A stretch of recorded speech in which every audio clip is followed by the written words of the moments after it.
20 நோன்பையும் 21வது நோன்பனுடைய தராவை தொழுகைகளையும் நிறைவேற்றுவதற்குண்டான ஆஃபியத்தையும் தௌஃபீக்கையும் அல்லாஹ் நமக்கு தந்தது போல இனி வரக்கூடிய எல்லா நோன்புகளையும் தராவி தொழுகைகளையும் நிறைவேற்றுவதற்குண்டான ஷரீர ஆஃபியத்தையும் தௌஃபீக்கையும் அல்லாஹ் நம் அனைவருக்கும் தந்தருள்வானாக. அன்பார்ந்தவர்களே, முதல் 10 நடந்து போனது, 2வது 10 ஓடி போனது, 3வது 10 பறந்து போக போகிறது. ஆகவே இந்த 3வது 10ஐ நாம் எந்த அளவுக்கு அதை உபயோகிக்க வேண்டும் என்பதற்கு ரசூலுல்லாஹ்வுடைய ஒரு ஹதீஸ். வேட்டியை இறுக்கி கட்டி அமல் செய்வார்கள் அப்படின்னு ஹதீஸ்ல வருது. அப்படின்னா ஒரு நிமிஷம் கூட வீணடிக்காமல் இந்த 3வது 10ஐ பயனுள்ளதாக ரசூலுல்லாஹ் தன்னையும் தன்னுடைய குடும்பத்தையும் எழுப்பி விட்டு அமல் செய்வார்களாம். அதாவது ரமலான் அல்லாத மற்றுள்ள மாதங்களில் இஷாவுக்கு பின்னால உலகத்துடைய ஈடுபாடு இருக்கக்கூடாது, உலக பேச்சு பேசக்கூடாது, உலகத்துடைய எந்த இதுவும் இருக்கக்கூடாது. இஷா 8 மணியோட முடிஞ்சிடணும், படுத்துடணும்.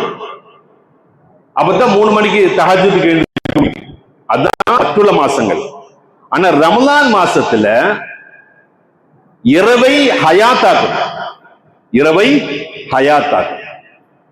இதைத்தான் ரசூலுல்லாஹ் சொல்லி தந்தார்கள். இரவு பூராம் நீங்கள் அமல் செய்யுங்கள், எந்த அளவுக்கு அமல் செய்ய முடியுமோ அந்த அளவுக்கு அமல் செய்யுங்கள். இந்த 3வது 10 ஒரு பிரத்யேகமான ஒரு தன்மையுடையது என்பதாக நபிகள் நாயகம் ஸல்லல்லாஹு அலைஹி வஸல்லம் சொல்லி தந்தார்கள். ஆனா இன்னைக்கு நம்முடைய நடவடிக்கை எல்லாம் எப்படி ஆச்சுன்னு கேட்டா, 8 மணிக்கு படுத்து 3 மணிக்கு எந்திரிக்க சொன்னாங்க ரசூலுல்லாஹ். ஆனா இன்னைக்கு ராத்திரி 10 மணிக்கு மேலதான் டின்னரே நடக்குது வீட்டுல, இல்லையா? வீட்டுல டின்னர் சாப்பிடுறது எத்தனை மணிக்கு? 10 மணிக்கு 11 மணிக்கு. அதுக்கு பின்னால போன் எடுத்துட்டு போனா பையனுக்கு தூங்குறதே 2 மணிக்கு 3 மணிக்கு தான் தூங்குறாங்க. சஹாபாக்கள் எந்திரிக்கக்கூடிய நேரத்தில் இவங்க தூங்க போறாங்க. இதான் இன்னைக்கு நடக்குது. அதனால போனது போகட்டும், இனி இருப்பதை உபயோகமாக நாம் பயன்படுத்துவதற்கு முயற்சி செய்ய வேண்டும். இந்த மாசத்துல இந்த 3வது 10 ஒரு பிரத்யேகமான ஒரு அமல் இருக்குது, அதான் இஅ்திகாஃப். அந்த இஅ்திகாஃப் ஒரு மஹல்லமா இருந்தா கொஞ்சம் பேராவது, ஒரு 4 பேராவது இஅ்திகாஃப் இருக்கணும். இல்லைன்னா எல்லாரும் குற்றவாளிகள், எல்லாருமே குற்றவாளிகள். அதனால என்னால முடியாது எனக்கு நிறைய பிசினஸ், எனக்கு பிசினஸ் மௌத்தா அப்புறம் என்ன செய்வோம்? திடீர்னு ஒரு ரூஹ போச்சுன்னு வைங்க, என்ன ஆகும்? பிசினஸ் என்ன ஆகும்? அப்போ துனியா நம்மளை விடாது, இருக்கிற வரைக்கும் துனியா நம்மளை பிடிச்சி இழுக்கும். அதனால முடிஞ்ச அளவுக்கு உங்களால் எவ்வளவு நேரம் இஅ்திகாஃப் இருக்க முடியுமோ, 1 மணி நேரமோ 2 மணி நேரமோ 1 நாளோ 2 நாளோ எத்தனை நாள் இருக்க முடியுமோ அத்தனை நாள் இஅ்திகாஃப் இருக்கிறது நல்லது. இல்லைன்னா அந்த மஹல்லத்துக்கு சாபக்கேடா தீரும். முடிஞ்ச அளவுக்கு இஅ்திகாஃப்னா என்ன அதையும் நம்ம தெரியணும். இஅ்திகாஃப்னா துனியாவை ஒதுக்கி வச்சுட்டு அல்லாஹுக்காக வேண்டி நேரத்தை ஒதுக்கிறது. துனியாவை ஒதுக்கி கேட்டுக்கு அந்த பக்கம் துனியா, எந்த துனியாவுடைய எந்த ஈடுபாடும் இருக்கக்கூடாது. புரியுதுங்களா? அல்லாஹ் மட்டும், அல்லாஹ், குர்ஆன், தஸ்பீஹ், திக்ரு, பள்ளி மாய்க்கு உண்டான தொடர்புக்கு பேர் இஅ்திகாஃப் அப்படின்னு சொல்றது. சில பேர் இப்படி செய்யறாங்க, எப்படி தெரியுங்களா? செல்போனை கையில தூக்கிட்டு வந்துடுது, சார்ஜரையும் தூக்கிட்டு வந்துடுது. இங்க பள்ளியில சார்ஜர் ஏத்திட்டு பின்னே நானே ஒரு 10 நாளைக்கு வெளியே உண்டாகாது, பையன்கிட்ட பார்த்து பேசினா போதும், அது எமௌண்ட் பையன் தருவான். எங்க இருந்துகிட்டு? பள்ளிவாசலுக்கு வந்துகிட்டு. இப்படி பள்ளிவாசலுக்கு பிசினஸ் செய்யுது. அதை விட நல்லது வராம இருக்கு. நான் இஅ்திகாஃப் இருக்காம இருந்தாலும் எல்லா பிசினஸும் பள்ளிக்குள்ள பேசிக்கிறது. நான் உண்டாகாது, ஒரு 10 நாளைக்கு பையனை பார்த்து பேசினா போதும், கடையில போனா பையன் இருப்பான், கேஷ் தருவான், வாங்கிட்டு போகும். இதுக்கு பள்ளிவாசல் இஅ்திகாஃப்னு பேரு. அதனால பள்ளிக்கு வர்றது செல்போனை கண்டு தூக்கிட்டு வந்துடாதீங்க, அது இஅ்திகாஃப் இருக்காது. காரணம் என்னன்னு சொன்னா, நான் அனுபவ ரீதியா சொல்றேன். ஒரு ஆள் அந்த மாதிரி செஞ்சாரு, இன்னைக்கு அவர் அனுபவிக்கிறார், அவரு அனுபவிச்சுக்கிட்டு இருக்கிறார். செல்போனை தூக்கிட்டு வந்துட்டு எல்லா பிசினஸும் பள்ளிக்கூட தான் பேசுவார். நான் ஒரு பில்ல அல்லாஹ் காப்பாத்து. சரி, 2வது இஅ்திகாஃப் இருக்கிறது நம்ம பள்ளிவாசல் அல்லாஹ்வுனால ஆபாதா இருக்குது. மேல கீழே எந்த இடத்துல வேணாலும் தங்கலாம், தூங்கலாம், சாப்பிடலாம். அந்த அளவுக்கு வசதிகள் செய்யப்பட்டிருக்கிறது. அல்லாஹ்வுனால நல்ல வசதி இருக்குது. முடிஞ்ச அளவுக்கு நீங்க எவ்வளவு தூரத்துக்கு அந்த இஅ்திகாஃபை உபயோகிக்க முடியுமோ அவ்வளவு தூரத்துக்கு உபயோகப்படுத்திக் கொள்ளுங்கள். அல்லாஹ் தௌஃபீக் செய்வானாக. சரி, இப்போ 20 நாளா தராவிக்கு பின்னால ஹாப்ஸா ஓதுனாரு துவா. அந்த துவாவுக்கு ஆமீன் ஆமீன் ஆமீன் சொன்னமே, அதுக்கு என்ன அர்த்தம் தெரியுமா? சுபஹானல்லாஹ். அது அர்த்தத்தை தெரிஞ்சுன்னு சொன்னா வருஷம் போது தராவிய தூளலாம் தோணும் உங்களுக்கு. இந்த நோம்புக்கும் ஜக்காத்துக்கும் ஹஜ்ஜுக்கு ஒரு பிரத்யேகதை இருக்குதுங்க. ஹஜ்ஜு பாருங்க, ஹஜ்ஜில மட்டும்தான் அந்த அரஃபா இல்லையா, வருஷத்துல வெறும் 5 மணிக்கு ஒரு சம்மேளனம். இப்ப போய் பாருங்க, காக்கா குஞ்சு இருக்காது. அந்த 5 மணி நேரம் மட்டும்தான். முஸ்லிஃபாவும் அதே மாதிரி தான், ஒரு ராத்திரி தங்குறதுக்காக அவ்வளவு பெரிய மைதானம். மினாவும் அதே மாதிரி. இப்ப போனீங்கன்னா மினா அடையாளமே இருக்காது. 5 நாளைக்கு உண்டான அந்த மினா அடையாளமே இருக்காது. அதே மாதிரிதான் கல்லறியக்கூடிய ஜம்ராவில் இப்போ ஒண்ணும் இருக்காது அங்க இடத்துல. சரி, ரொம்ப ஃப்ரீயா இருக்குது, இப்ப போறது உமராவுக்கு போனா கல்லெறிஞ்சிட்டு வந்துடலாமே அப்படின்னு கல்லறிய முடியுமா? முடியாது. அது ஹஜ்ஜில மட்டும்தான். அப்போ அந்த ஹஜ்ஜுக்காக உண்டான பிரத்யேகதை தான் எது? அரஃபா, முஸ்தலிஃபா, மினா, ஜம்ரா இதெல்லாம். அதே மாதிரி இந்த ஜக்காத்தினுடைய பிரத்யேகத்தை, இந்த மாசத்துல ஜக்காத்தை நம்ம கொடுத்துட்டோம்னு சொன்னா, ஜக்காத்து கொடுத்துட்டு அல்லாஹ் நம்ம பொருளுக்கு பாதுகாப்பு தர்றான். அபிவிருத்தி ஏற்படுது. பயப்பட வேண்டிய தேவையில்லை. காசு போயிருமோன்னு பயப்பட வேண்டிய தேவையில்லை.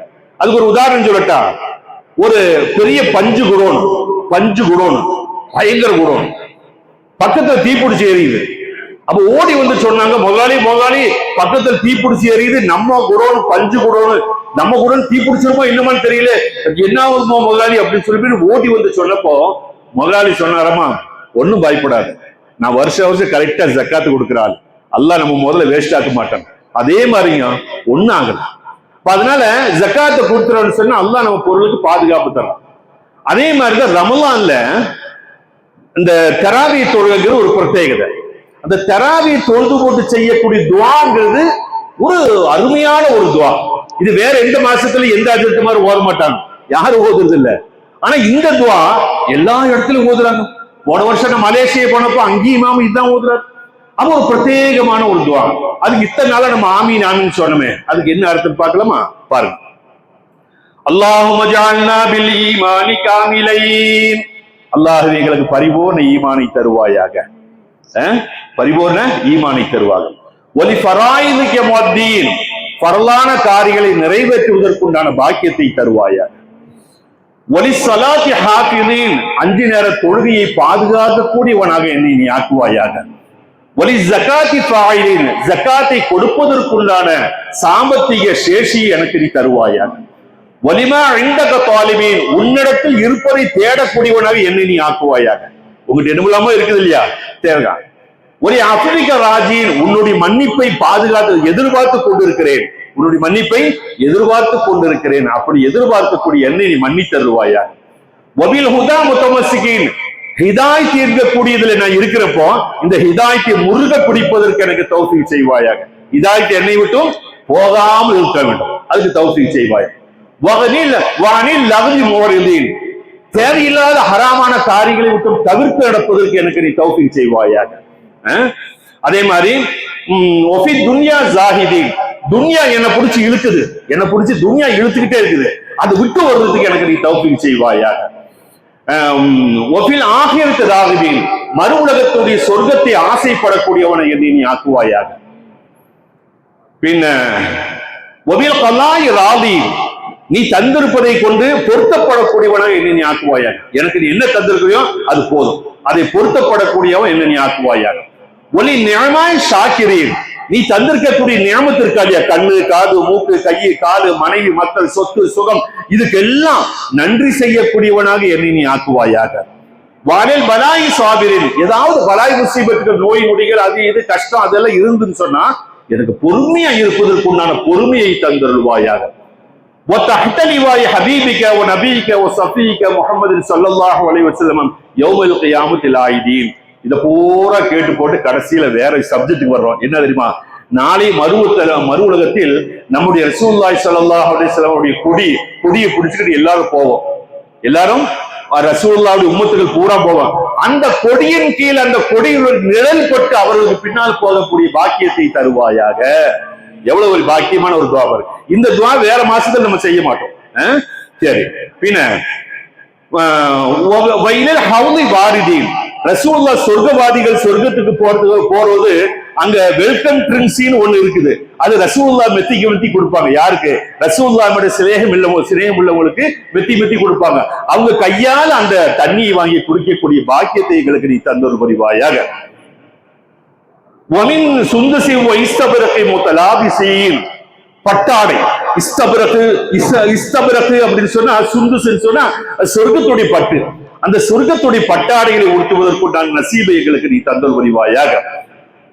வமின் ஹூர் ஐதீன் முத்தஸவ்விஜீன், ஹூருல் ஐன் என்று சொல்லக்கூடிய கன்னி பெண்களை கல்யாணம் முடிப்பதற்குண்டான தௌஃபீகை தந்தல் புரிவாயாக. அது அல்லாஹ்வுத்தாலா சில பிரத்யேக ஆளுகளுக்கு கொடுப்பான். யாரெல்லாம் அமல் அதிகமா செய்யறாங்களோ அவங்களுக்கு இந்த ஹூருல் ஐன் கன்னி பெண்களை அல்லாஹ்வுத்தாலா கிஃப்ட் அல்லாஹ்வுத்தாலா கொடுப்பான்.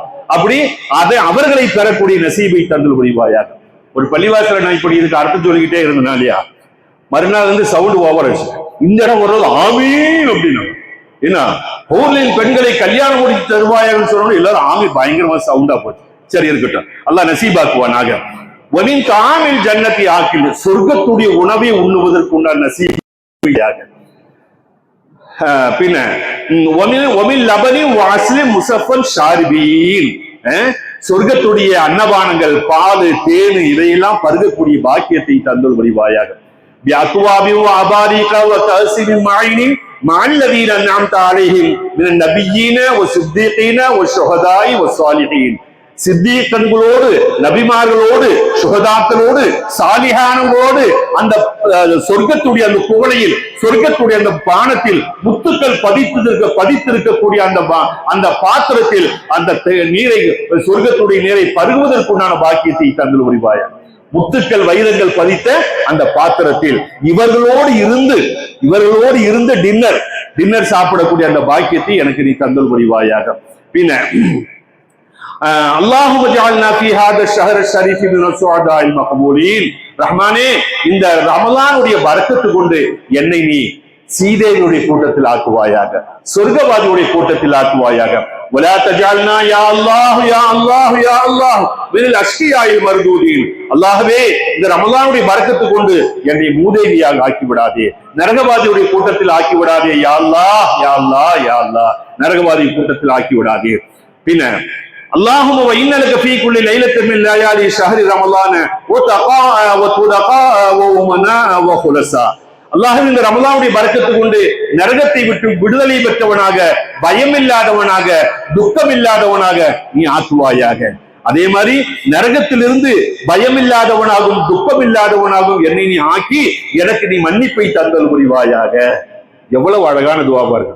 இந்த துவா ரமலான் இல்லாத வேற எந்த டைம்ல பாக்கியம் கிடைக்காது. அப்ப இவ்வளவு பெரிய ஒரு துவாவை கேட்டதன் காரணமாக நிச்சயமாக அல்லாஹ் நமக்கு எல்லாம் அந்த பாக்கியத்தை தருவாங்கக்கூடிய நம்பிக்கையோடு துவா செய்தார். நிச்சயமாக அந்த துவா, அந்த பாக்கியத்தை அல்லாஹு தாலா தருவான். அல்லாஹு தாலா இப்ப சொன்ன எல்லா காரியங்களும் அடையக்கூடிய தௌஃபீகை அல்லாஹ் நம் அனைவருக்கும் தந்தல் புரிவானாக. இன்னைக்கு 21வது தராவிய தொழுதின் காரணமாக அல்லாஹு தரக்கூடிய கூலி என்னன்னு கேட்டா, பைத்துன் நூர், பிரகாசத்தின் வீடு, பிரகாசத்தை விட பைத்து நூர் அப்படிங்கக்கூடிய வீட்டை இந்த இன்னைக்கு தராவி யாரெல்லாம் தொழுதார்களோ அவர்களுக்கு அல்லாஹு தஆலா கொடுக்கிறார் என்பதாக கிதாபில் எழுதார்கள். அதற்கும் அல்லாஹு தஆலா பாக்கியத்தை தந்தல் புரிவானாக. அல்லாஹும்ம அஅத்கினா மினன் நார் வஅத்கில்னல் ஜன்னத யா ரப்பல் ஆலமீன். அல்லாஹும்ம அஅத்கினா மினன் நார் வஅத்கில்னல் ஜன்னத யா ரப்பல் ஆலமீன். اللهم اعتقنا من النار وادخلنا الجنة يا رب العالمين. ஆமீன் برحمتك يا ارحم الراحمين والحمد لله. இன்ஷா அல்லாஹ் இன்னையிலிருந்து 12 மணிக்கு பிரத்யேகமான அமல் நான் சொன்னா இல்லையா, 12 மணிக்கு தொடங்கும், 3 மணிக்கு முடிஞ்சிடும். 3 மணிக்கு சஹரி சாப்பிட்டு போல. தயவு செஞ்சு வீட்டுல போய் தூங்கிறாங்க. முடிஞ்ச அளவுக்கு எல்லாரும் இதில் பங்கு கொள்ளுங்க.